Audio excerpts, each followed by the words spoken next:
FM, Radio Anguin, 98.2 Le Monde FM. Aujourd'hui, dans cet au-delà du miroir, nous allons retrouver Rantana qui est infirmier, ensuite il a été psychologue. La rencontre d'un maître mis en mots ses expériences et le guida vers d'autres âmes éveillées dans une quête de vérité et de connaissance, d'enseignement en pèlerinage tant en Europe qu'en Inde. Autour de son dernier livre qui s'appelle Vivre son rêve, c'est un livre qui ose dire et guider sans langue de bois, sans fausses croyances, celles et ceux qui aspirent à être des acteurs libres de leur vie, par des méditations guidées, des conseils et des petits secrets de ses maîtres, plus une petite nouvelle revivifiante. Il est l'auteur de Compostelle, les chemins spirituels aux éditions Trajectoire en 2006, pour lequel on l'avait déjà accueilli sur cette antenne, mais Haut lieu et guérison en 2007, les enjeux de la vie en 2008, l'art de guérir par le rire en 2012 et donc en 2014, Vivre son rêve. Rantana, bonjour. Bonsoir Joël. Bonsoir, heureuse de te retrouver ce soir. C'est avec plaisir. Alors, qu'est-ce qui s'est passé entre 2006 et 2014 6 et 14, ça fait 8 ans. 8 et 6, c'est ça, 14. Eh ben, il y a eu 5 livres d'écrits et puis beaucoup de belles rencontres avec des personnes qui m'ont beaucoup apporté et beaucoup enrichi. Le retour des personnes que l'on rencontre, que ce soit pour les aider ou pour les enseigner, nous conforte dans nos positions et nous éclaire de par ce qu'ils nous apportent et nous amènent leur propre expérience face à des choses qu'on pense impossibles et qui valident quelque part ce qu'on écrit dans les livres.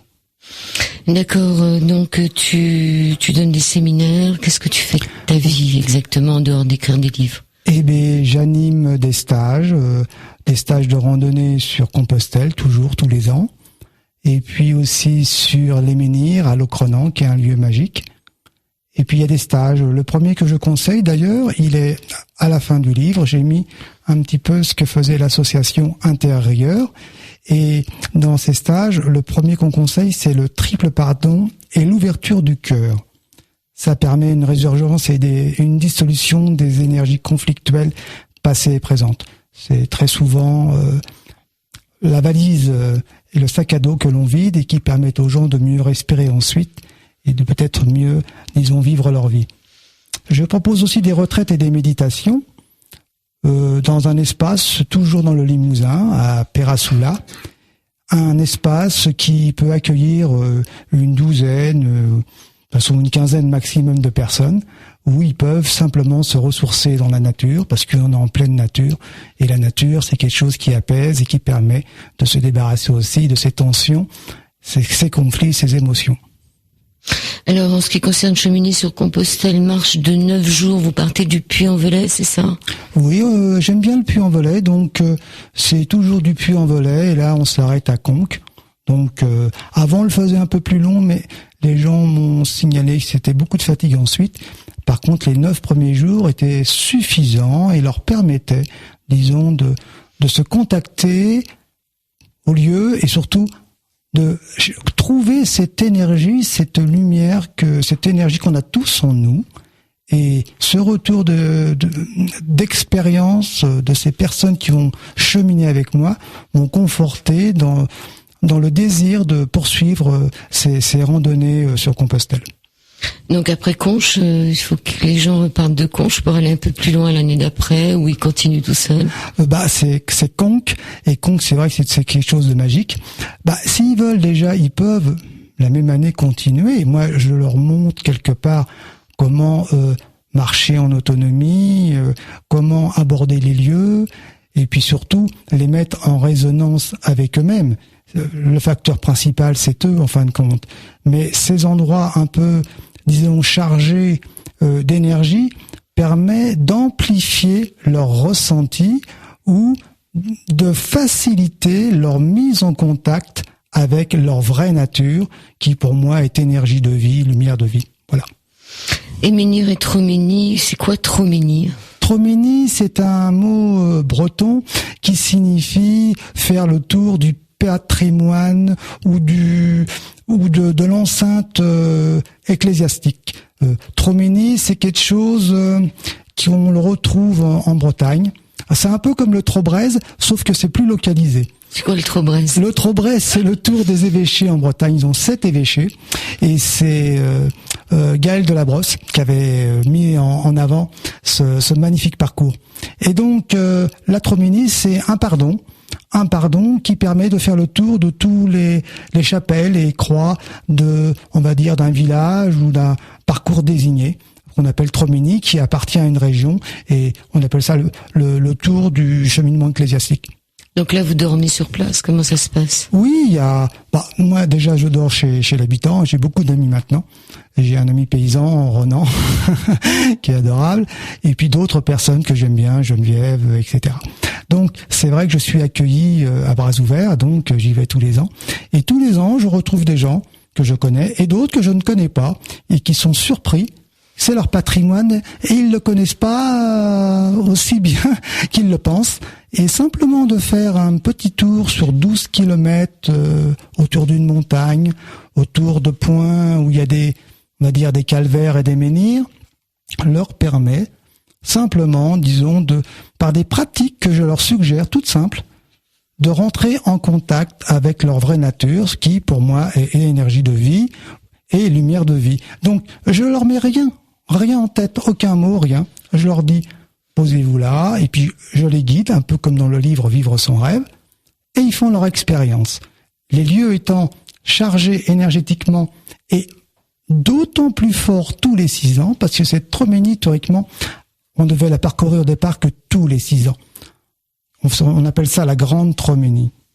Tous les ans. Tous les 6 ans. Parce que ça marche avec la course des étoiles.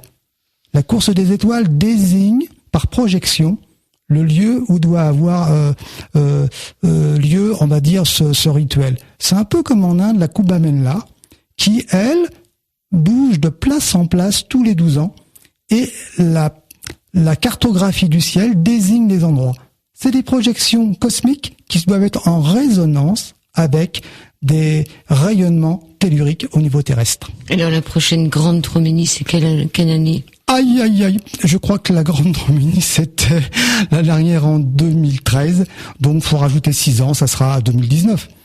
D'accord. Les petites Tromeni, ça se passe bien quand même? Oui, c'est gentil, les petites Tromeni, mais c'est toujours un patrimoine culturel extraordinaire qui est conservé depuis déjà, on va dire, je pense 1600 ou 1500 et quelques, et c'est les traditions bretonnes, et c'est haut en couleur, hein. C'est culturel, c'est spirituel, et les gens, ça fait partie de leur vie et de leur patrimoine. Alors pourquoi ça se passe à Locronan spécialement? Parce que Locronan, c'est un endroit où on a retrouvé ce qu'on appelle un émetton. Un émetton, c'est un quadrilatère sacré qui était à l'époque construit par les Celtes et qui doit remonter à 1500 ou 2000 ans avant notre ère. J'en ai parlé dans le livre Hauts lieux et guérison, j'en ai consacré 40 pages. Et ce néméton donc était parcouru au départ par les Celtes, qui en avaient fait sûrement une enceinte sacrée, et qui a été récupéré ensuite par les catholiques, qui eux, à la place des menhirs, on y a implanté des croix, mais pas toujours au bon endroit. Mais l'essentiel, c'est que ça reste dans les mémoires et ça permet de parcourir quand même ce quadrilatère, même si les personnes ne s'arrêtent pas toujours au bon endroit. C'est quoi un émetton alors? C'est quelque chose qui émet? Un émetton, német, ça veut dire sacré en gaélique. Németton, N-E-M-E? N-E-M-E-D, non, T, et O-N, németton. D'accord. Et német en gaélique, ça veut dire sacré. C'est une enceinte sacrée. D'accord, donc ça ressemble, c'est plutôt un rond, enfin. Non, là, c'est un quadrilatère. Là, c'est pas un rond, c'est vraiment un quadrilatère. Mais ça peut être... Très souvent, on parle de cercle parce que ça fait référence à la croix celtique.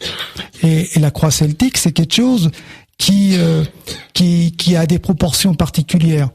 C'est le premier cercle est à, on va dire, au point 0, et ensuite les rapports sont de 1, 3, 9. Les suivants par rapport au point initial. C'est pas toujours respecté, mais c'est plus ou moins ça.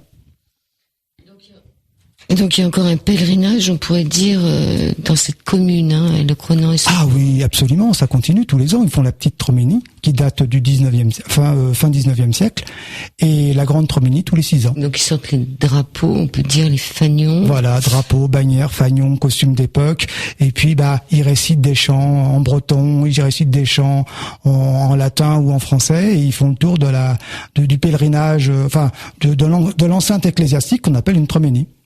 D'accord. Et ils font combien de kilomètres à peu près? Entre 10-12. Donc c'est juste un pèlerinage entre 2 points. C'est un pèlerinage en fin de compte qui ressemble à un rectangle ou un faux rectangle, on va dire. Mais ça fait le tour de même pas de plusieurs villages. Ce sont des points qui ont été désignés au départ, je vous dis, par les étoiles. On les a un peu bougés malheureusement à cause des problèmes de l'autre ça passe dans son champ, il veut plus, et l'autre ça traversait sa propriété, il veut plus. Bon, depuis le XXe siècle, il y a eu des petites histoires à la fin du XXe siècle, et si bien que effectivement on fait plus vraiment le tour d'une certaine époque. Mais l'essentiel, c'est un peu comme Compostelle, vous êtes toujours dans une aire, dans une enceinte où il y a beaucoup d'énergie. Et si les gens foulent ces points, même sans savoir où se trouve le point le plus fort, ils reçoivent beaucoup.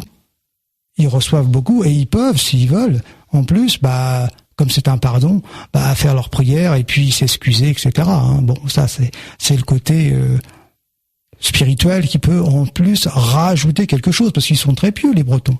C'est un pardon qu'on donne aux autres ou un pardon à soi-même? Je pense que c'est autant à soi-même qu'aux autres. Et donc ça se passe quoi? Ça se passe en juillet, en août? C'est le 2e dimanche de juillet, tous les ans. D'accord. Et donc toi tu y es tous les 2e dimanches? Tous les 2e dimanches de juillet, tous les ans j'y suis.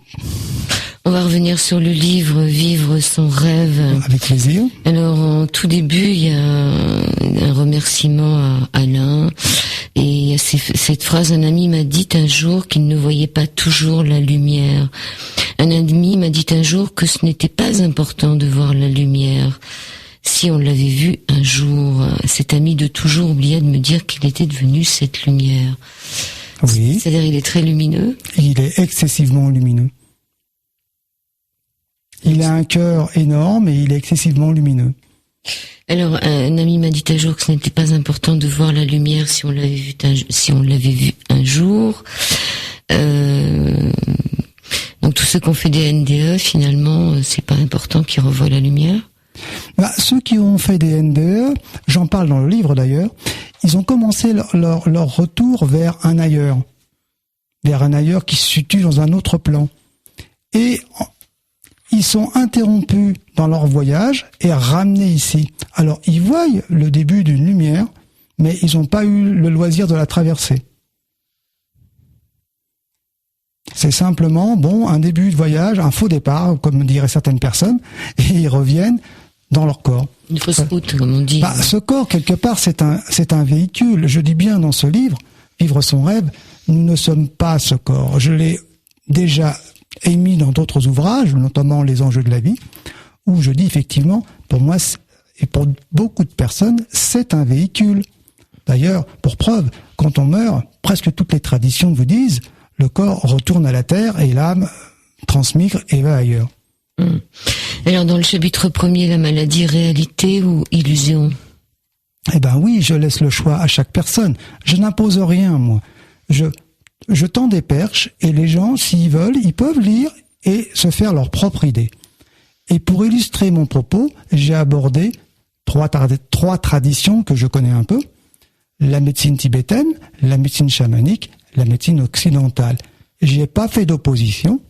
J'ai bien expliqué que chacun avait un corpus et des protocoles de soins tout à fait efficients et valides, avec des résultats plus ou moins différents, bien sûr, mais que de rester dans ces oppositions ou simplement au niveau mental dans ces résultats nous enfermait quelque part dans nos universaux, dans nos fausses croyances, dans ce qu'on nous a inculqué au niveau socio-culturel.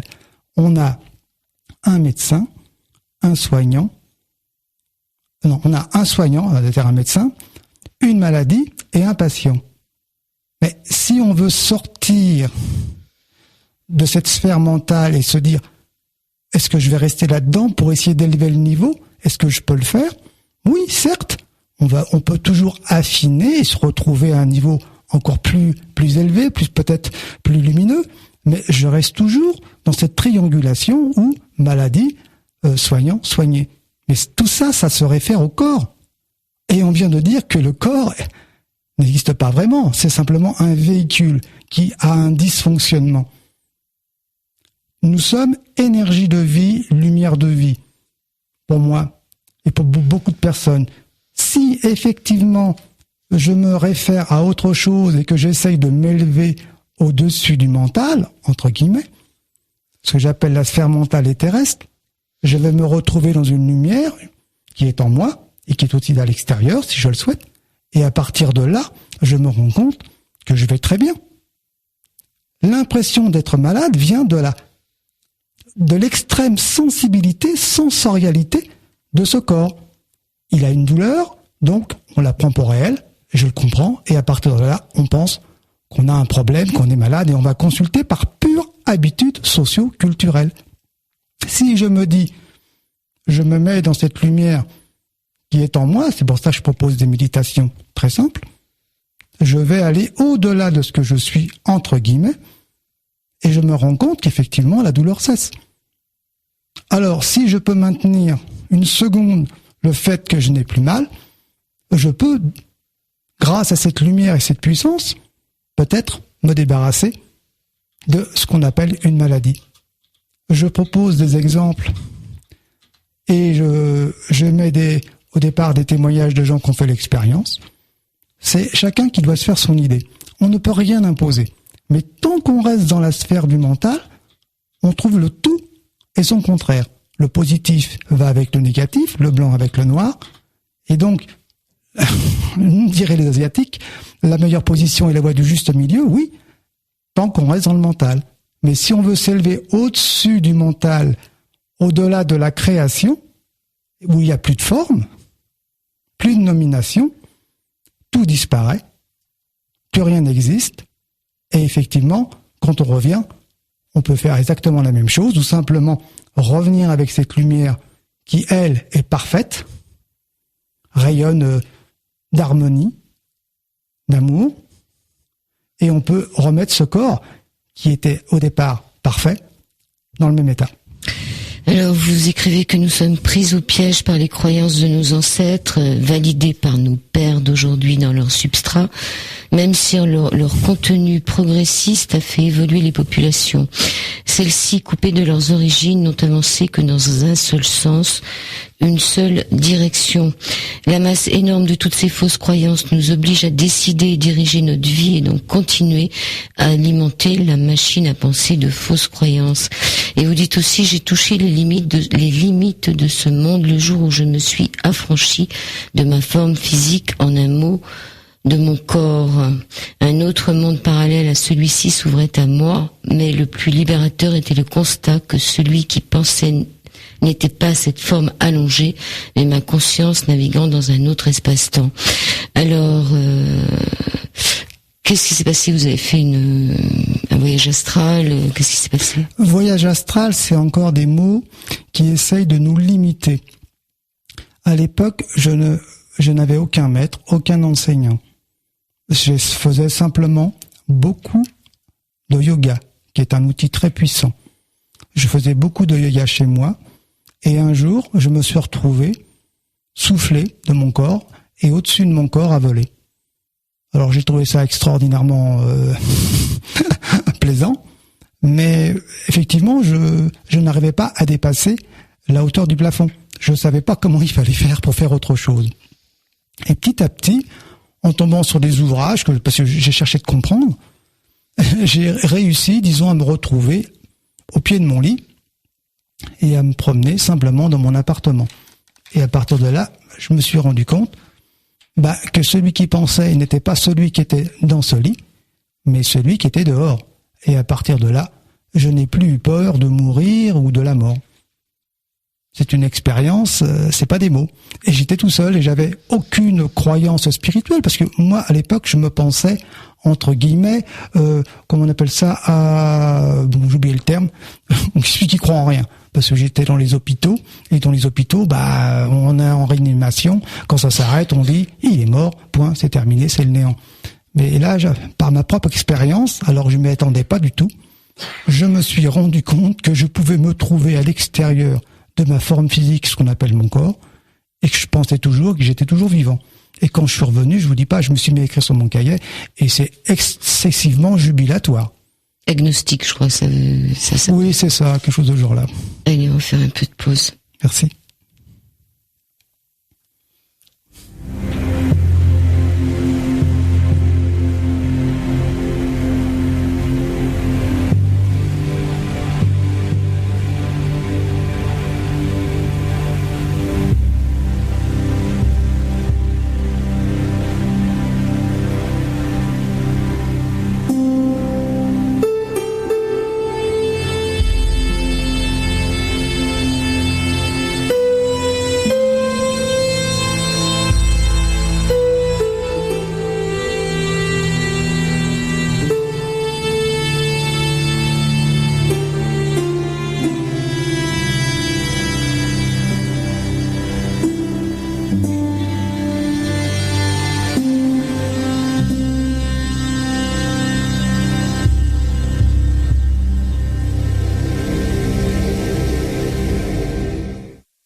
Voilà, c'était une musique de rêve, puisque nous sommes toujours avec Rantanin, Vivre son rêve aux éditions Intrieur, Extrieur. Alors Rantanin, après avoir fait un petit voyage astral, vous êtes propulsé dans des librairies pour essayer de comprendre, et vous avez rencontré Philippe Cugnot, qui est un maître tibétain, sans conteste. Alors racontez-nous un peu cette rencontre. Oui, Philippe, ça a été une rencontre magique. J'étais en DEA de psychologie et je m'étais mis en tête de faire un mémoire sur la médecine tibétaine. Et prise à la fac Paris 8 chez Toby Nathan, je ne savais pas encore comment j'allais rédiger ce mémoire. Et dans la même semaine, 2 personnes me désignent ce personnage en me disant oui, il fait des choses bizarres, oui, c'est lui, il faut que tu rencontres. Bon, j'ai eu les coordonnées, j'ai pris contact, j'ai forcé un peu sa porte, mais je pense qu'il a bien voulu. Et puis la rencontre s'est faite. C'était un cours sur l'écriture tibétaine, mais qui s'appuyait sur le Bardo Thodol, le livre des morts tibétains, qui n'est pas un livre des morts, mais un livre de vie. Voilà. D'accord, donc c'est grâce à lui aussi que vous avez appris à soigner et vous êtes mis à pratiquer des soins avec sa bénédiction. C'était des soins qui consistaient à mettre les mains, à visualiser. C'est-à-dire que Philippe, lui, il m'a rien enseigné. Il souhaitait pas m'enseigner, il disait que je savais déjà. Moi, je pensais qu'il se moquait de moi. Et en fin de compte, il me transmettait sûrement des enseignements, mais à sa façon, par transmission de pensée, ou lorsque lui-même il me faisait un soin, il devait me réveiller des mémoires Donc il m'a jamais vraiment enseigné, peut-être qu'à juste 2-3 ans avant qu'il remonte vers les cieux, il m'a montré certaines techniques. Et je me rendais compte que j'étais presque en train de faire les mêmes. Donc il y avait dû y avoir une transmission de pensée ou quelque chose de ce type-là. Voilà. Alors, voir les énergies, les sentir, retirer et remettre l'énergie me semblait plus concret. Je m'égarais sans m'en rendre compte. Un jour, cheminant sur Compostelle avec un petit groupe afin de les instruire sur l'énergie des églises et la leur, dans une chapelle, je vis apparaître un évêque avec sa crosse. Il bénit tour à tour les 3 personnes qui m'accompagnaient, puis quand vint mon tour, il pénétra en moi et c'en fut fini. Alors, mais j'aurais bien aimé avoir la suite. Qu'est-ce qui s'est passé alors? Je venais de réaliser que ce personnage était en moi. Et sur le coup, quand je l'ai vu, j'étais content de voir, parce que je voyais des personnages circuler dans les chapelles ou autour de lieux sacrés ou énergétiques. Alors quand j'ai vu cet évêque avec sa crosse bénir mes compagnons, je me suis dit je vais avoir le droit à une bénédiction, puis moi je le vois en plus, je vais avoir le droit à une dose en plus. Et puis en fin de compte, il m'est rentré dedans. Il est rentré à l'intérieur de moi et en fin de compte, il était déjà en moi. Donc pour vous dire que nous avons à l'intérieur de nous un vaste royaume énergétique et nous avons sûrement aussi ce que je pensais à l'époque des alliés ou des parties de nous-mêmes. Des guides. Voilà, des guides, si vous le souhaitez, qui agissent bien mieux que nous. Et c'est pour ça qu'à ce moment-là, je me suis arrêté de faire des soins. Je leur disais, écoutez, vous avez qu'à les faire à ma place. Et donc, je regardais. Alors, je décidais de laisser travailler ces autres moi-même et d'être simplement le serviteur afin de soulager toutes ces personnes en souffrance et retirer la cause le plus souvent des énergies étrangères au sujet. Alors après, vous parlez beaucoup de lumière dans votre livre, la lumière qui guérit tout. Oui. Vous dites, quand je lis ce que je viens d'écrire, je me rends à l'évidence que j'étais toujours dans un système de pensée croyant en la nécessité d'intervenir directement ou indirectement. Et alors là, vous avez changé ce système de pensée? Oui, tout à fait. C'est-à-dire qu'au départ, ma première idée spontanée était de visualiser sur mon mur du salon une guérison. Je l'imaginais, je la voyais, et je la projetais contre mon mur et j'avais été surpris des résultats. Mais ça me semblait pas concret. Donc quand je souhaitais quelque part, peut-être par pur héritage socioculturel que je m'étais mis en tête, avoir un maître, parce que c'est comme ça. On est censé apprendre, on est censé avoir un maître, on est censé avancer avec des échelons, des progressions. Mais tout ça, ce sont des conditionnements qu'on accepte et qui sont en fait erronés. Mais à ce moment-là, je ne le savais pas. Et donc, quelque part, quand j'ai rencontré Philippe, j'étais content je me disais, ça y est, je vais apprendre plein de trucs, etc. Et donc, je retirais des choses, parce que lui aussi, il retirait des choses. Je suis rentré de nouveau dans un système, je voyais des choses qui gênaient les gens, et je pensais faire la chose la plus magnifique. Oui, c'est vrai, mais je ne comprenais pas pourquoi des fois il y avait des échecs. Et c'est là que je me suis rendu compte que pourquoi il y avait des échecs. Peut-être simplement parce que les gens rappelaient ou doutaient de ce qu'on avait pu leur faire. Ils ne participaient pas quelque part en leur guérison. Ils attendaient simplement, comme les consommateurs, j'ai payé, voilà, il me fait ça, je pars, je reviens, etc. Et à partir de là, j'ai commencé à me poser de sérieuses questions. Alors vous avez fait le tour de France des grands thérapeutes et des grands éveillés qui ne comprenaient pas leurs échecs ou ne voyaient rien tout en me considérant comme un des leurs. Hors groupe de référence, je n'en continuais pas moi mon chemin spirituel fait de souffrance et de joie lumineuse. Ni la médecine ordinaire, ni la médecine chamanique ou tibétaine ou indienne ou anthroposophique, etc. n'avaient résolu votre problème. Votre problème, c'était celui de... j'avais un ressenti qui se manifestait par moments et qui me gênait, disons, pour faire mes soins ou même dans ma vie quotidienne. Et j'en avais pointé l'origine par les consultations que j'effectuais sur des gens qui étaient victimes, entre guillemets, de sorcellerie. Et je m'étais dit, j'ai dû récolter quelque chose et je ne comprends pas. Alors, on m'envoyait faire le tour de tout un tas de gens et de lieux. Alors, moi-même, je m'en étais débarrassé et ça revenait. Je ne comprenais pas pourquoi. Et donc, je me disais, je me sens freiné. Voilà. Vous avez été embêté pendant 13 ans ou 16 ans, je ne sais plus exactement. 13 ans. 13 ans par des entités? Non, pas une entité, une espèce d'énergie qu'on fabrique et qui part, ou que vous pouvez détruire et qui se reconstruit. Et je ne comprenais pas, quelque part, ce que c'était. Et donc les autres me disaient à peu près la même chose, voire même que je n'étais pas de taille à lutter contre ça. Alors là, j'ai toujours refusé ce genre de choses, c'est parce que c'est condamner les gens. C'est un peu comme en médecine, si on vous dit, monsieur, vous avez telle pathologie et on peut rien faire pour vous. Il ne faut pas l'accepter. Les gens ne savent pas pour l'instant comment faire, mais ça ne veut pas dire pour autant que personne ne le sait. Il faut dépasser, pour moi, ce stade du mental où on s'enferme dans des systèmes, en fin de compte, c'est comme des outils, ils sont valables, mais le temps qu'on comprenne qu'il y a autre chose qui peut agir l'outil. Et pour moi, ce qui peut agir l'outil le mieux, c'est la lumière. D'accord, donc ces entités qui vous embêtaient ou ce qui vous embêtait, finalement, c'était une création de votre propre mental? Non, pas de mon propre mental, mais disons de personnes mal intentionnées qui sont très fortes à ce genre de jeu et qui peuvent, si vous entrez dans leur cercle de croyances, vous enfermer parce qu'ils sont très très forts dans leur système. Mais c'est un système qui est toujours relié au mental.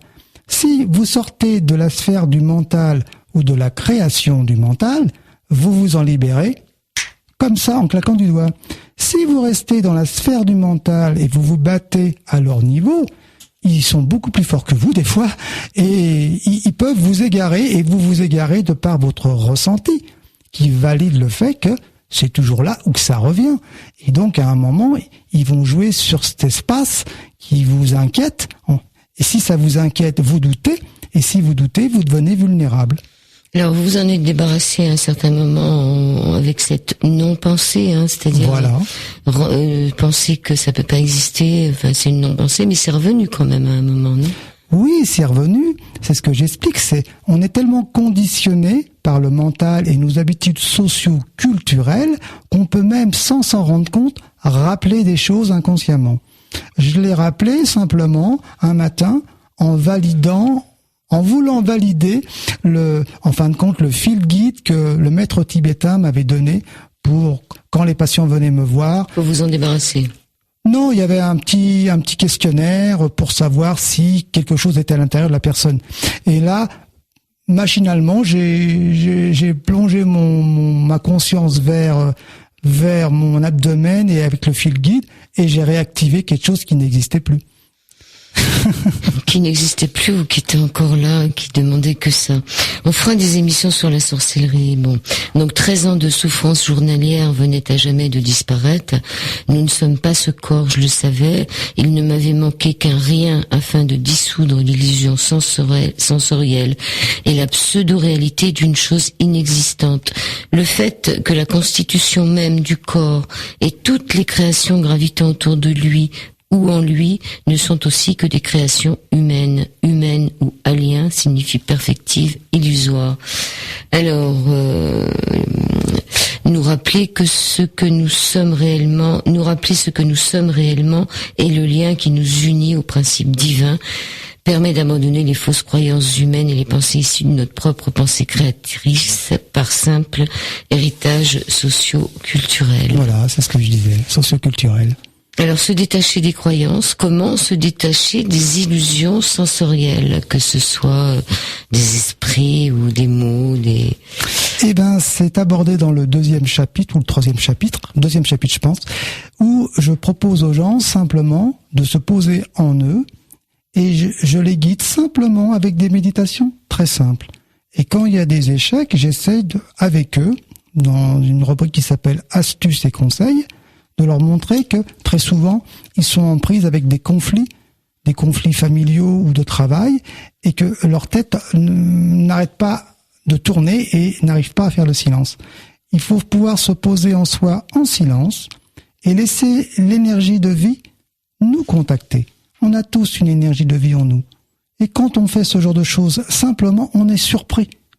C'est parce que on ne laisse pas la place à cette énergie de vie, on ne l'appelle pas simplement, qu'elle ne se manifeste pas. Elle attend. C'est une partie de nous qui est lumineuse et qui attend simplement qu'on lui laisse de la place. C'est spectaculaire comme résultat. Là, je reviens de Roanne et de Saint-Étienne, surtout à Roanne. J'ai vu des nouvelles personnes après la conférence que j'ai faite. Elles ont été surprises de leur capacité et d'un seul coup de rentrer en contact avec la lumière. C'est leur mot, hein.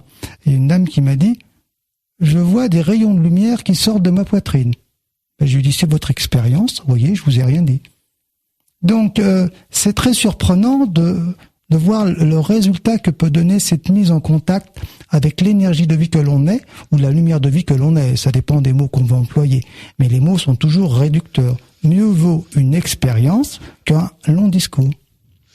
Alors donc se libérer des croyances, arrêter de se dire que je suis monsieur Dupont, pharmacien, je suis. L'identification au corps physique en tant qu'être est massive.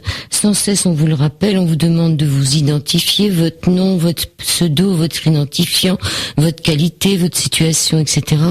Mais vous n'êtes rien de tout cela, vous êtes pure énergie, pur esprit. En aucun cas ce corps physique, puisque celui-ci retournera à la terre. Presque toutes les traditions vous le diront, il se désagrège et votre âme transmigre, vit et revit éternellement. Ben oui, on arrive dans cette planète, c'est déjà une programmation. Ensuite, on arrive dans un pays, c'est une programmation. On arrive dans une société, c'est une programmation. On arrive dans une famille, c'est une programmation. Et en fin de compte, on reçoit sans arrêt des programmations et des conditionnements de ce que doivent être les choses. On finit par les accepter comme vraies, puisqu'on les vit tous les jours. On n'a pas de raison de les remettre en cause. Et ensuite, on nous dit que comment il faut faire. Mais pour vivre son rêve et se libérer de tout ce que j'appelle ces fausses croyances, il faut rentrer en contact simplement avec sa vraie nature en l'appelant. Tant qu'on va penser qu'on est ce corps, parce que tout le monde pense que l'identification au corps est massive. Comme vous venez de le dire, c'est écrit dans le livre, il n'y a pas un instant où on ne nous rappelle pas je suis, mais nous ne sommes pas ce corps. Nous sommes énergie de vie. Toutes les traditions le disent. Le corps retourne à la terre et l'âme migre et transmigre. Alors après, vous avez un chapitre sur le courage d'être soi. Oui. Vous dites que le conformisme est un comportement encouragé par les dirigeants, les personnes qui souhaitent vous dominer. Plus il y a d'adhérents et plus la norme se rigidifie et exclut les originaux, les farfelus, qui d'un coup deviennent des marginaux sans qu'on sache vraiment à quoi cela correspond. La peur est agitée vis-à-vis de ces minorités. Tenez-vous à distance, ils sont potentiellement dangereux et ils pourraient contaminer des membres de votre famille. Secte, la définition du mot secte devrait être revisitée. Pourquoi ça devrait être revisité? Parce que, en fin de compte, peut devenir secte tout petit groupement, que ce soit avec des pêcheurs, des boulistes ou autre chose, dès l'instant qu'ils vont aborder des tenues ou un discours qui fait peur ou qui inquiète ou qui ne correspond pas à une norme qu'on a établie. Il faut dépasser les clivages, et pour dépasser les clivages, très souvent, il faudrait aller au-delà de la forme et des créations humaines, là où il y a de l'énergie de vie, de la lumière. Tant qu'on reste dans le monde des mentales, le monde du mental, on reste très souvent dans les oppositions. On le voit au niveau politique, au niveau des couleurs, au niveau de l'énergie, positif, négatif, blanc, noir. Il y a toujours, ça va ensemble, hein. Si vous dites blanc, vous appelez le noir, même si vous y pensez pas. C'est des créations mentales. Il y a le tout et son contraire. La voie du juste milieu est la moins dangereuse, mais aller au-delà de ce corps, dans sa vraie nature qui est énergie de vie, c'est arrêter le mental, c'est aller au-delà de la forme, et là, effectivement, peut-être, on va prendre conscience de ce qu'on est réellement. Donc, arrêtez de se dire tout le monde fait comme ça, c'est normal, c'est la nature, tout le monde meurt entre 70 et 80 ans en étant vieux, ridé, usé. Donc tout ça, c'est des lieux communs. Des lieux communs. C'est des lieux communs, des fourre-tout bien pratiques pour diriger les populations et pour surtout bien les garder sous la domination d'un groupement dominant. Restez bien groupés, on va vous dire ce qu'il faut faire et comment il faut vivre. Mais si on veut vivre son rêve, comme c'est le titre du livre, il faut dépasser cela et on retrouve sa liberté initiale. Nous sommes une âme qui arrive d'une grande lumière et qui descend dans un corps, donc qui est un véhicule. Mais en rentrant dans ce corps, on commence à perdre notre liberté. On a des limitations de par les capacités de ce corps et ensuite de par la façon dont l'héritage socio-culturel va le diriger et lui souffler ses comportements ou ses attitudes. Alors, on va peut-être parler du rêve, on va faire une pause sur le rêve. Super.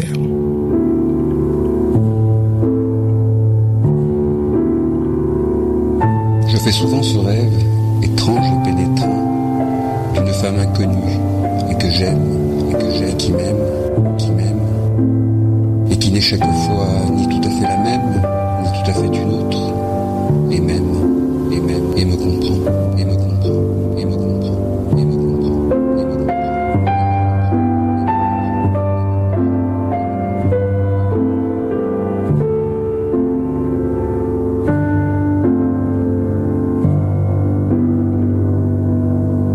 Car elle me comprend, et mon cœur transparent pour elle seul, hélas, cesse d'être un problème pour elle seule. Et les moiteurs de mon fond blême, elle seule laissait rafraîchir, en pleurant, en pleurant, en pleurant, en pleurant. Est-elle brune, blonde, rousse? Je l'ignore. Son nom? Je me souviens qu'il est doux, c'est sonore, comme ceux des aimés que la vie exila.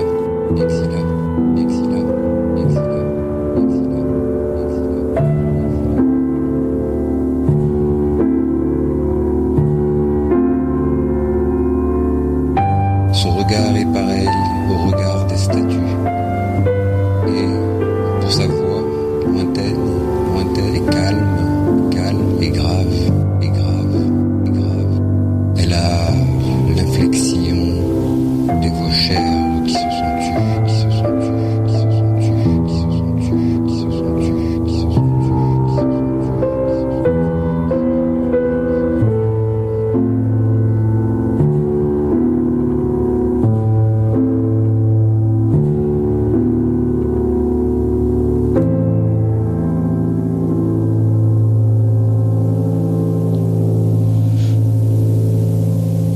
Voilà, c'était une musique d'Eric Satie, un poème de Paul Verlaine sur les rêves.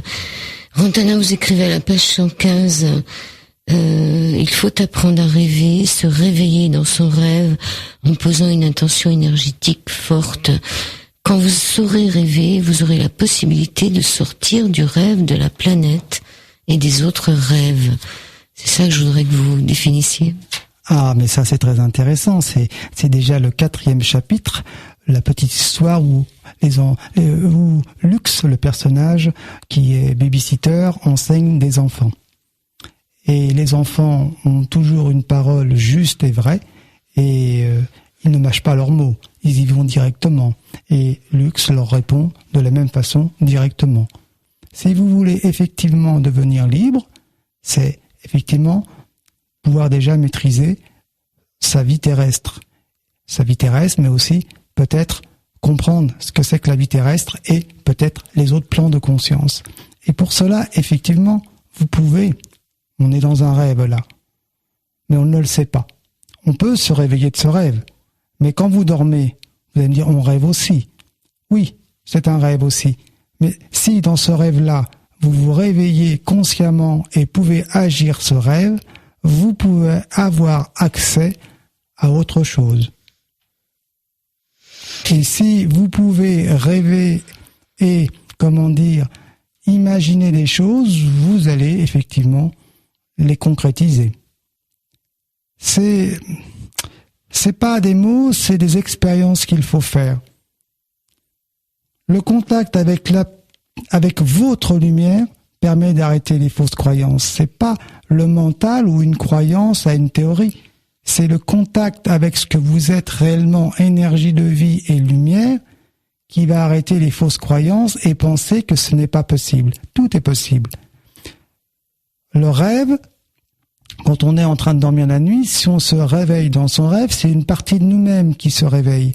Un peu comme quand je me suis sorti de mon corps, je m'allongeais et attendais ce petit décrochage que provoque le sommeil, sans m'endormir.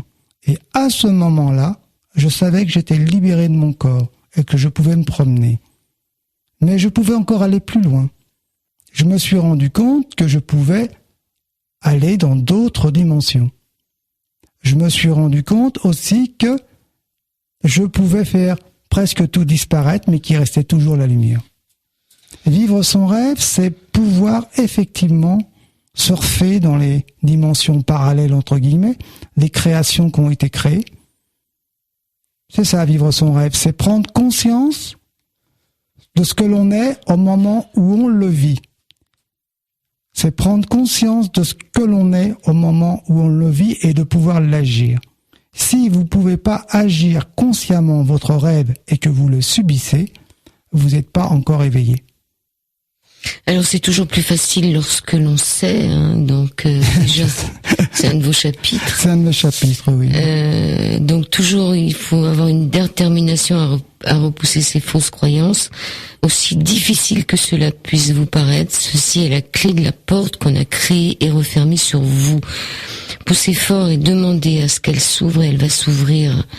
À cet instant, vous n'aurez plus de limite. Tout est là en potentialité, prêt à se manifester si vous le sollicitez. N'ayez pas d'attente, laissez faire. Ça, c'est plus compliqué de ne pas attendre, de voir ce qu'il y a derrière la porte. Eh bien, c'est le problème. Si vous avez des attentes, vous êtes déjà en train de créer la suite. Si vous restez dans l'ici et maintenant, dans l'instant présent, vous n'avez pas ce problème. Vous vivez l'instant présent. Si vous vous projetez dans le futur, ou pire, vous voulez vivre le passé, vous allez créer, par votre puissance mentale ou psychique, cette réalité. Et elle n'est pas toujours très, très heureuse. La seule vraie réalité, c'est ici et maintenant. Vous créez votre réalité à chaque instant.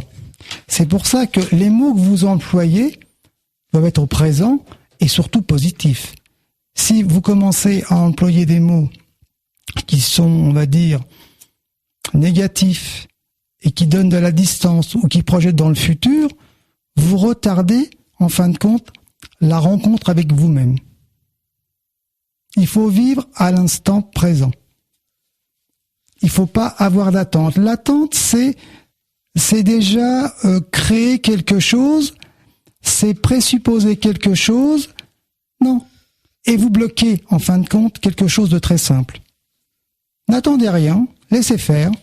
C'est le contact avec votre lumière qui va faire que tout cela va s'arrêter. C'est pas une pensée ou une attente. Une fois que vous êtes en contact effectivement avec votre lumière, vous pouvez effectivement poser une intention ou formuler quelque chose. Mais si vous n'en êtes pas là, vous allez simplement agiter votre mental. Alors, comment rentrer justement en contact avec cette lumière ?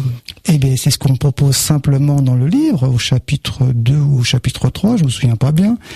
Et simplement en lui demandant de se manifester, par des mots simples. Les gens sont étonnés du résultat.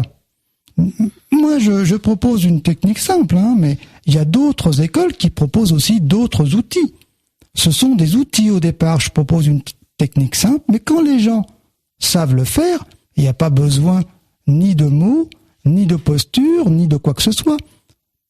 Vous posez votre conscience ou votre mental ou votre attention dans le point où vous situez la lumière qui est en vous et qui rayonne. À peine vous avez formulé l'idée que vous êtes déjà à l'intérieur. L'outil ou l'outil ou l'exercice qu'on vous propose, il est là que pour vous aider à rentrer en contact les premières fois.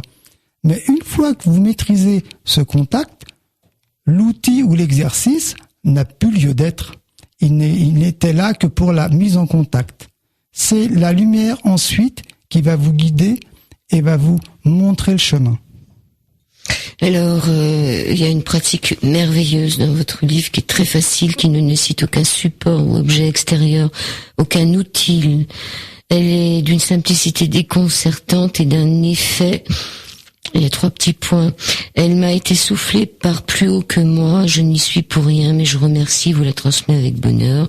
Attendez-vous à un allègement de votre fardeau et surtout de renouer avec vous-même. Je n'en dis pas plus. Est-ce que vous pouvez la donner, cette pratique? Elle est dans le livre. J'invite les gens à se procurer le livre et ça sera encore plus facile. C'est dommage, ça aurait pu être un cadeau. C'est pas grave. Mais je crois que ce livre est un vrai cadeau. Honnêtement, on a donné des pratiques extraordinairement simples.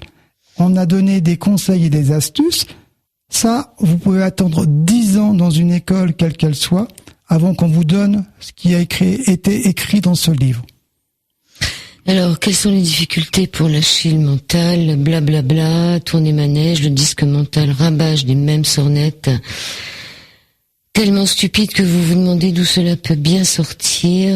La musique de la radio du matin, les commentaires insupportables sur tout et sur rien. En un mot, vous n'arrivez pas à faire le silence. Comment faire? Quel est votre conseil pour persévérer malgré le fait que le mental s'affole de ne rien avoir à produire?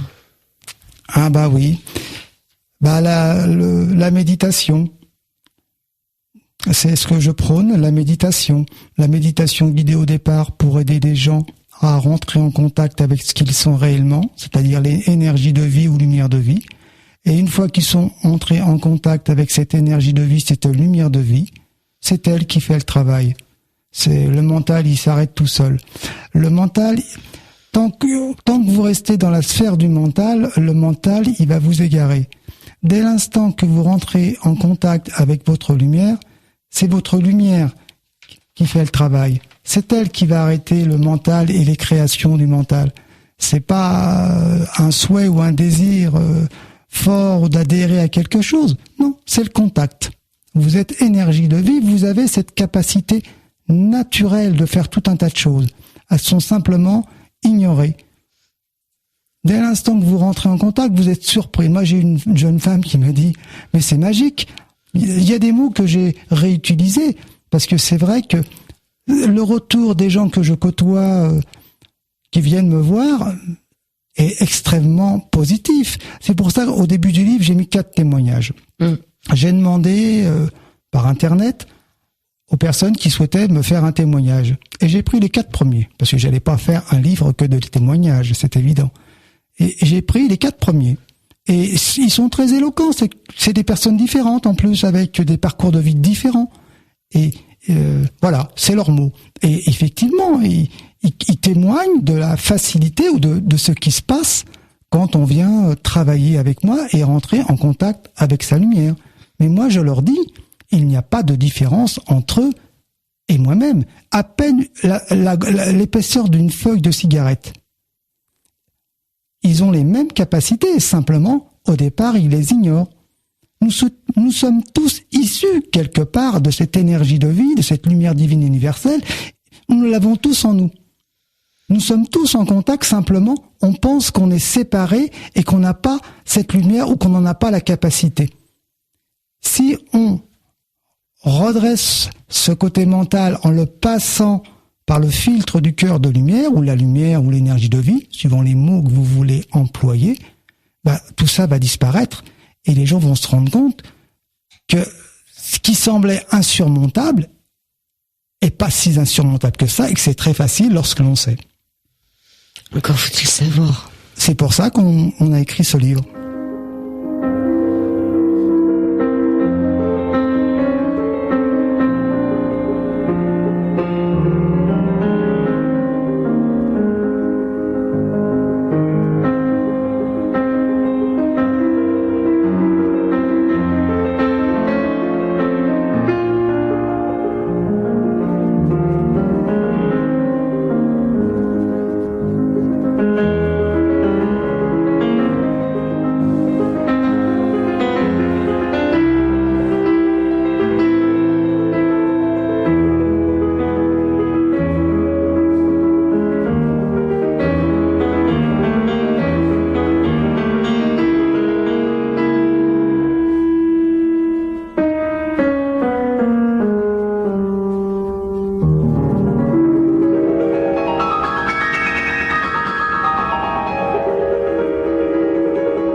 C'était Franz Litzin, Rêve d'amour, et nous sommes toujours avec Rantana. Rantana, Vivre son rêve aux éditions Intérieur-Extérieur. Vous parlez des stridulations de chats. Racontez-nous vos histoires de chats. J'adore les histoires de chats. Ah oui, moi aussi, j'adore les chats. Mais les chats sont des animaux avec des capacités remarquables.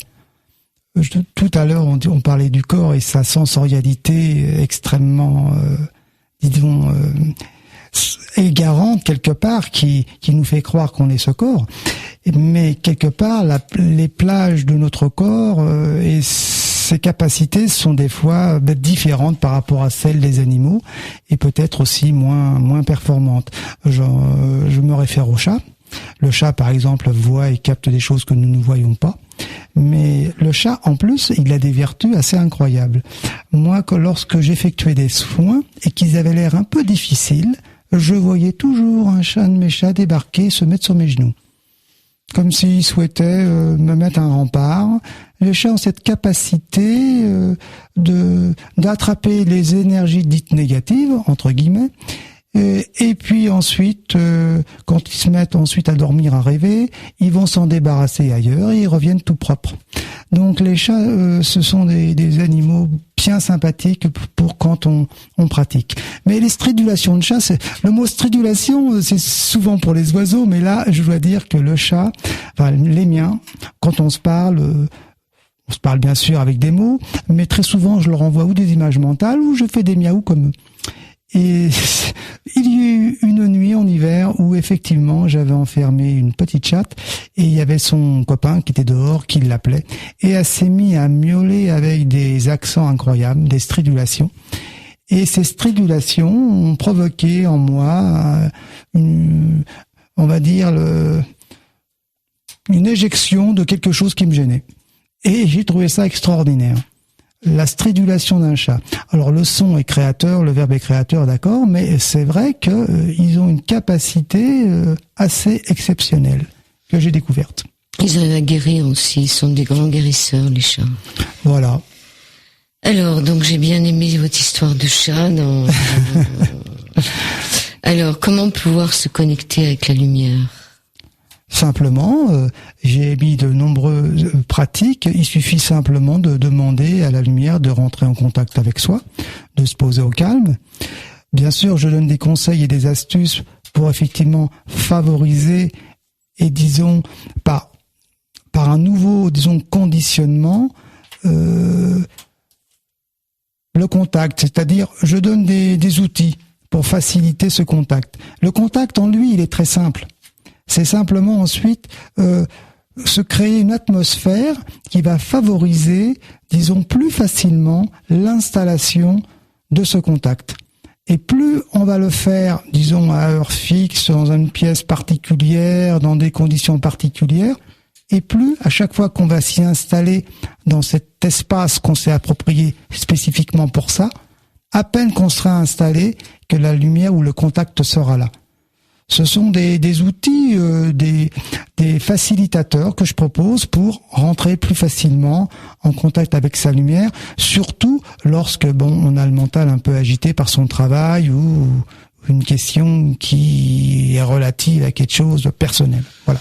Et quand il y a une douleur ? La douleur, pour moi, quelque part, n'existe pas.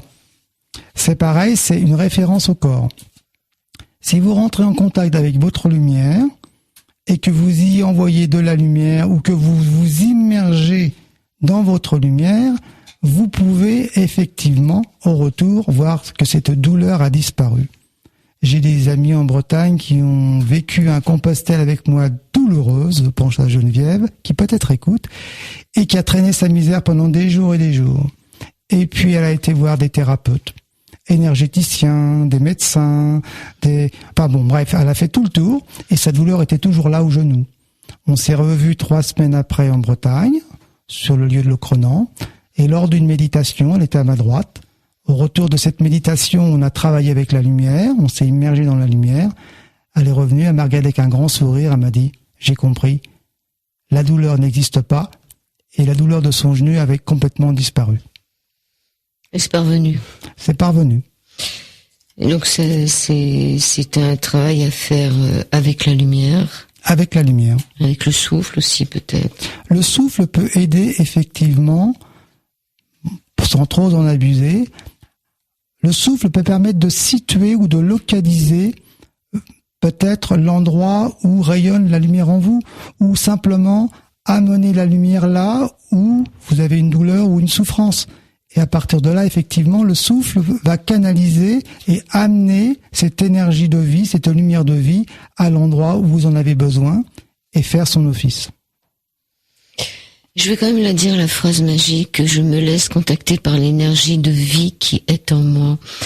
C'est une phrase magique. Oui, quelque part. Se laisser contacter par l'énergie de vie qui est en soi. C'est important de laisser les choses se faire. En fin de compte, on est dans une société où on nous apprend à faire, d'aucuns ne nous apprennent à ne rien faire. Et là, il s'agit de ça. Il s'agit de ne rien faire, de se laisser contacter, de ne pas avoir d'agitation mentale et de ne pas avoir d'attente. Si vous restez dans une position neutre de témoin passif, vous demandez le contact, vous restez, si possible, en silence, sans attente. Et c'est ça qui provoque, disons, le contact, se lâcher prise avec le monde extérieur. Et vous demandez quand même la lumière, quelque part. Oui. Pas l'énergie de vie. Mais une fois que vous avez formulé, vous restez en silence. Oui. Donc, en résumé, la méditation est une mise en contact avec notre vraie nature. Voilà. Le succès ne dépend que du temps que nous consacrons à nos pratiques. Accordons-nous ce temps propre à chacun. Voilà. Si on s'accordait ce temps, ne serait-ce qu'une fois par jour, les gens seraient déjà beaucoup moins stressés, beaucoup plus détendus, et je pense que les rapports entre nos proches et nos moins proches seraient beaucoup plus harmonieux. Si le doute nous assaille, notre genre de vie et notre entourage maintiennent nos fausses croyances, demandons-nous lors de nos pratiques à la lumière de nous rétablir dans l'harmonie de l'énergie de vie que nous sommes. Oui. C'est important quand ce doute arrive de se rebrancher finalement. Voilà. La lumière peut rétablir ce qui est a priori disharmonieux, parce que la lumière, elle est harmonie, elle est paix, elle est amour. Donc le contact à une source qui est rayonnante de paix, d'amour et d'harmonie vous rétablit dans ce que vous êtes fondamentalement. Quand vous dites accueillir les événements qui se manifestent à vous, ils sont là parce que vous n'êtes pas encore assez aligné, assez centré. Considérez-les pour ce qu'ils sont, des illusions, sont les événements qui se manifestent pendant les méditations, c'est ça? Oui, il peut tout se manifester pendant une méditation. Des souvenirs du passé, des douleurs désagréables, des pensées de travail ou autres. Et donc, faut les laisser passer. Si vous vous y accrochez ou leur accordez de leur importance, vous les maintenez et vous vous égarez avec le mental dans des scénarios qui n'ont rien à voir avec le contact avec la lumière. Si les résistances perdurent, confiez-les à la lumière, puis restez le témoin silencieux. Oui, c'est-à-dire que c'est un outil, parce que nous sommes déjà cette lumière, mais c'est peut-être un trop grand pas à faire. Alors je propose simplement aux gens de confier à la lumière la partie lumineuse qui est en eux, quelque part. Nous sommes déjà cette lumière, nous avons une partie lumineuse en nous, mais nous l'ignorons. Alors c'est vrai que je dis confier à la lumière, mais j'aurais pu dire confier à la partie lumineuse qui est en vous ce problème. Mais c'est déjà encore peut-être un peu trop. Je ne vais pas passer de la maternelle à la terminale, je me dis, j'essaye de suggérer. Et ensuite, c'est le contact avec la lumière qui fera le reste. Moi, j'essaye simplement de les faire rentrer en contact avec leur lumière ou leur énergie de vie. C'est le plus important. Ensuite, moi, je peux m'effacer. Je fais très peu de choses. C'est la lumière qui fait, c'est l'énergie de vie auquel on est relié qui fait. Je suis, moi, là, qu'un intermédiaire. D'accord, n'oubliez pas, l'énergie de vie est infinie et tout autour de vous comme à l'intérieur de vous, ça qui est intéressant aussi, parce qu'elle est partout. Elle est partout. Vous n'êtes pas séparé du divin, ce feu vivant est déjà en vous, que vous en ayez conscience ou pas, vous êtes une émanation de cette énergie de vie et toujours en lien avec elle. À chaque instant, quel que soit l'endroit ou le lieu. Voilà. C'est parce que, quelque part, le mental ou notre société ne nous a pas éclairés sur ce fait. On nous a un peu égarés, ce que j'appelle des fausses croyances, dans des pensées uniques, alors que tout est en nous.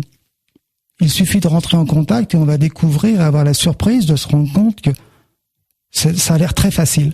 C'est pour ça que j'ai écrit cette histoire avec des enfants qui, eux, redécouvrent émerveillés et décrivent cette facilité.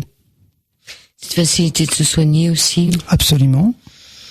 D'accord, donc ça c'est le chapitre 4, et c'est Vivre son rêve, c'est une nouvelle qui fait... la moitié du livre, presque. Une 50aine de pages.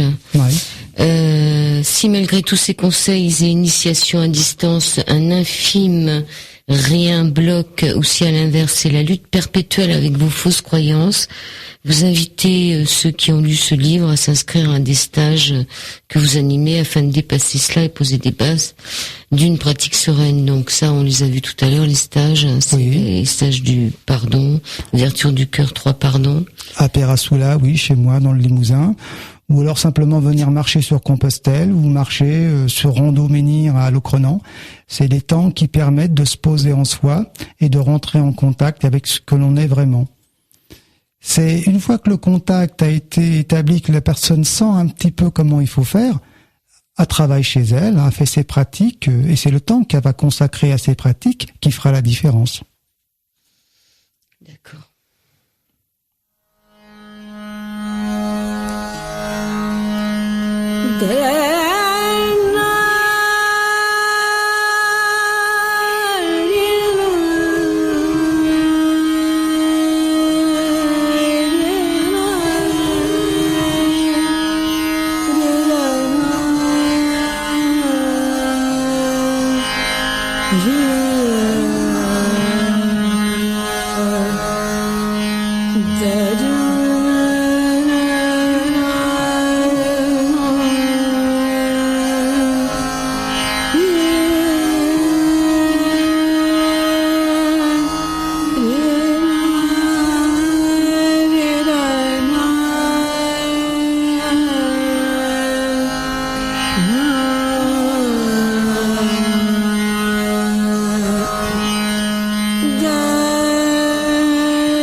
Voilà l'épilogue de ce livre de Rantanin, Vivre son rêve.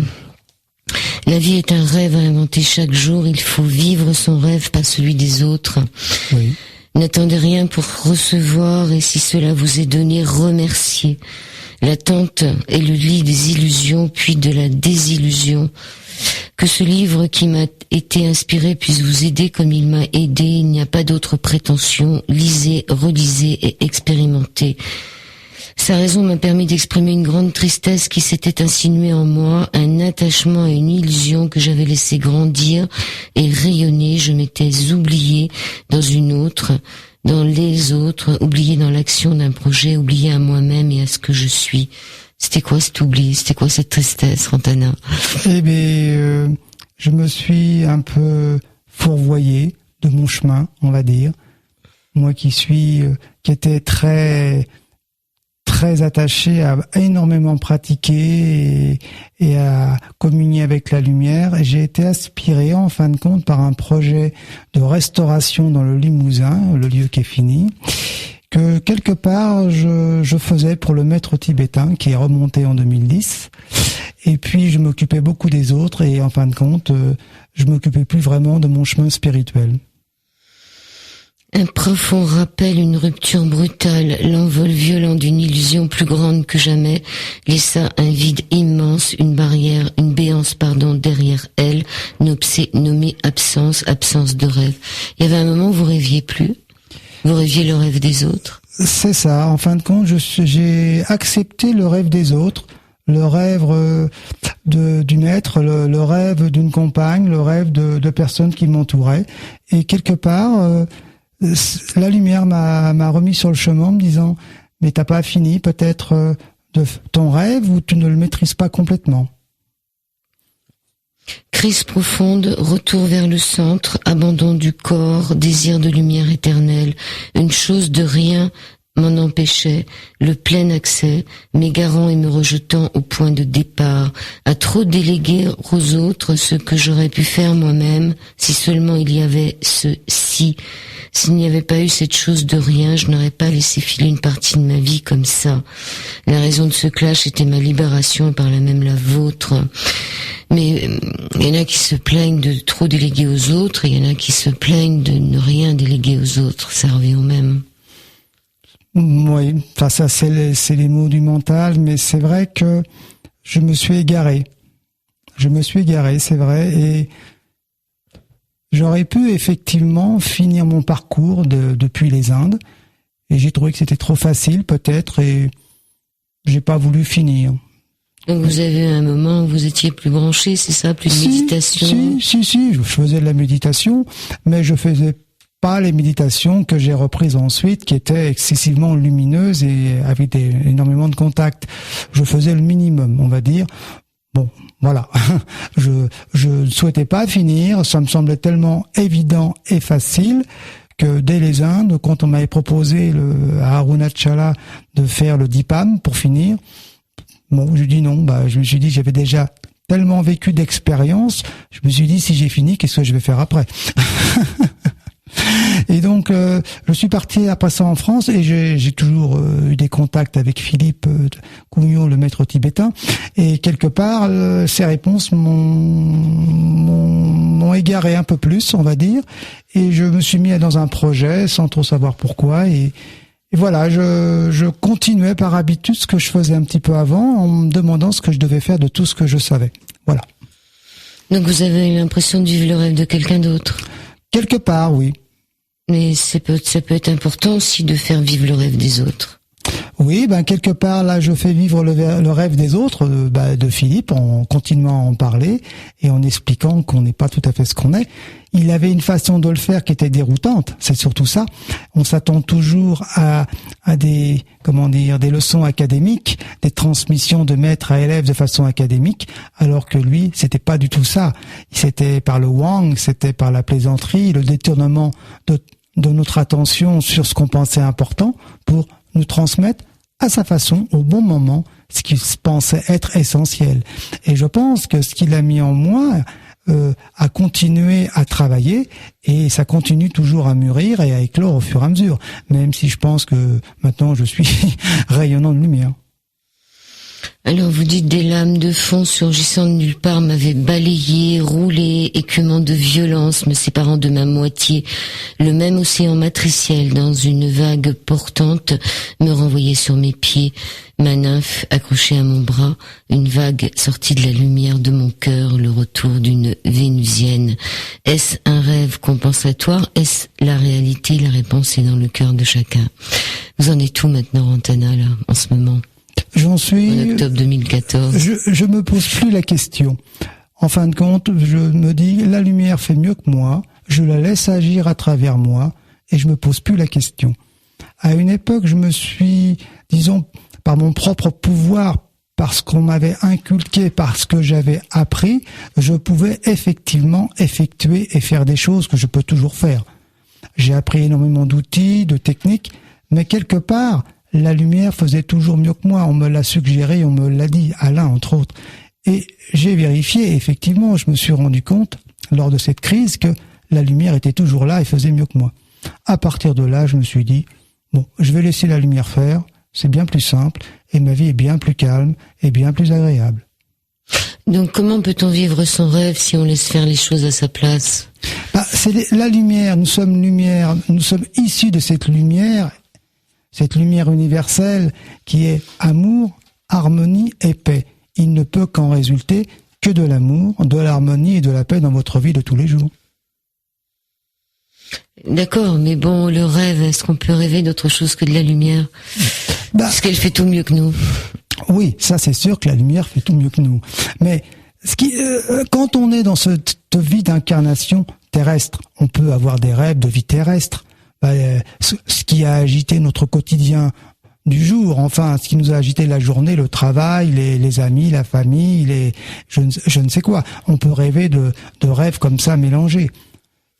Mais quand on sait rêver et qu'on a appris les techniques de rêve, c'est-à-dire de prendre conscience qu'on bascule dans un rêve ou qu'on peut en sortir pour aller dans une autre réalité, c'est cela que j'appelle apprendre à rêver et vivre son rêve. C'est diriger son rêve, que ce soit celui-ci dans cette vie-là ou que ce soit l'autre quand on est en train de dormir, entre guillemets.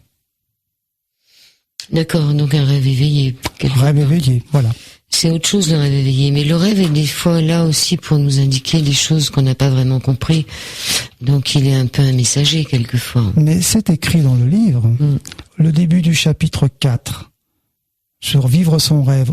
On dit textuellement à un moment, quand j'ai mes flashs, je dis que très souvent, la nuit, quand on va dire entre guillemets, voyager pour aider les autres, on transmet au double de lumière de la personne des messages. Et ensuite, ce double, lui, va les restituer à la personne quand cette personne sera ou en méditation, ou pendant son sommeil, pendant qu'il y a un grand lâcher-prise. C'est la meilleure façon de toucher les gens, très souvent. Quand ils sont éveillés, très souvent, ils ont leur mental parfois qui fait barrage. On peut toujours passer par-dessus, mais c'est avoir recours à ce que j'appelle une forme de pouvoir. On peut le faire. Le mieux encore, c'est de dire à la lumière de faire le travail. Mais sinon, effectivement, c'est très facile d'agir le double de lumière de l'autre et de faire des transmissions de double de lumière à double de lumière. Et là, c'est de la lumière qui parle et il n'y a pas d'erreur. Oui, j'appelle ça la connexion des anges, mais ça revient un peu à la même chose. On emploie les mots qu'on veut.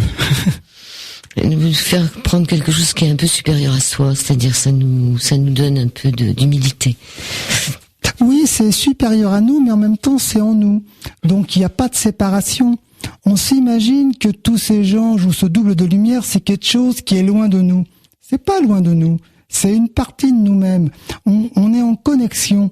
On croit qu'on est séparé alors qu'on n'est pas séparé. Si on se rappelle de ça et qu'on se rappelle qu'on est en connexion, c'est déjà appeler cette partie lumineuse et en fin de compte, cette partie lumineuse, on va se rendre compte qu'on est autant en elle qu'elle est en nous. Et à partir de là, le je devient divin. D'accord. Quel est votre futur rêve ou votre rêve présent, Antana ? J'hésite. Honnêtement, j'hésite. Vous avez plusieurs rêves. Il y a quelques mois, j'aurais dit je vais me réveiller et puis je vais vous quitter.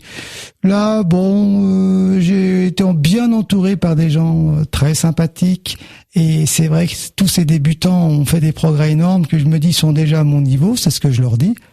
Il n'y a pas de différence et c'est très encourageant. Donc je me dis c'est eux qui vont changer la planète parce qu'ils sont beaucoup plus jeunes que moi. Voilà. Est-ce que la planète, comme c'était écrit dans le rêve, est-ce qu'on vit le rêve de la planète ? On peut vivre le rêve de la planète. C'est un cauchemar en ce moment, c'est pas un rêve. Mais si tout le monde se met à faire sa pratique de lumière et à rayonner l'amour, l'harmonie et la paix, c'est ce qui équilibre un petit peu tout ce qui va un peu de travers sur cette planète. Et si il n'y avait personne pour faire cela, je pense que peut-être que la planète aurait déjà explosé et qu'on serait dans une autre dimension ou une autre planète. Alors comment vous retrouvez Antana, à part les livres ? Il y a un site internet www.rantana.fr ou www.untrieur.fr. C'est les deux sites qui parlent de mes activités, surtout www.untrieur.fr, qui est le lieu qui accueille les groupes qui veulent venir faire des stages ou faire une retraite. Voilà. Un trieur. Pourquoi un trieur? Vous triez quoi? C'est pas un trieur, c'est un interrieur donne un extérieur. C'est moi qui ai créé le logo. C'est un interrieur, c'est un cœur qui est au milieu, donne un extérieur. Et ce cœur est au milieu d'un triskel qui tourne dans l'autre sens. Celui-là, il donne de l'énergie et de l'amour. Et celui qui tourne dans l'autre sens chez les Bretons, lui, il aspire.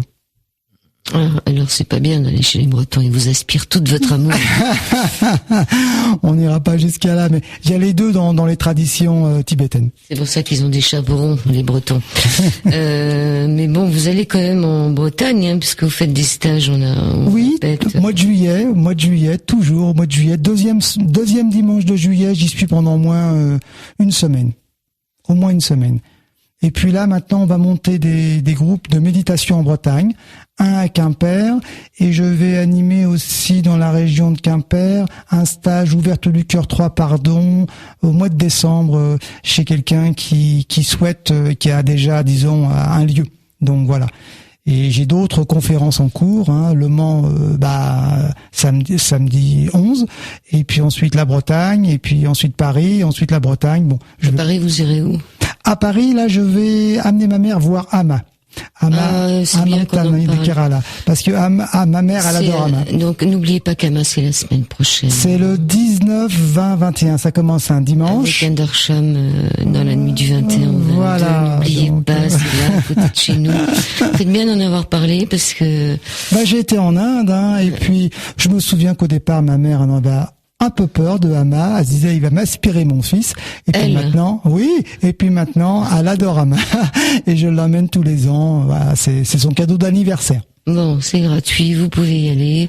C'est que de l'amour. À Sergi Ama, A2MA, pour trouver où ça se passe. Je vous remercie, Rantana. Merci à vous. Et on se reverra peut-être autour d'Ama. Le dernier soir, c'est faut y aller pour le Darsham. Oui, sur le Devivava, oui, le dernier soir, oui. Ça dure toute la nuit, c'est à Pontoise. C'est à Pontoise, oui. Merci beaucoup. À bientôt. Rantana, merci beaucoup. Au revoir. Au revoir.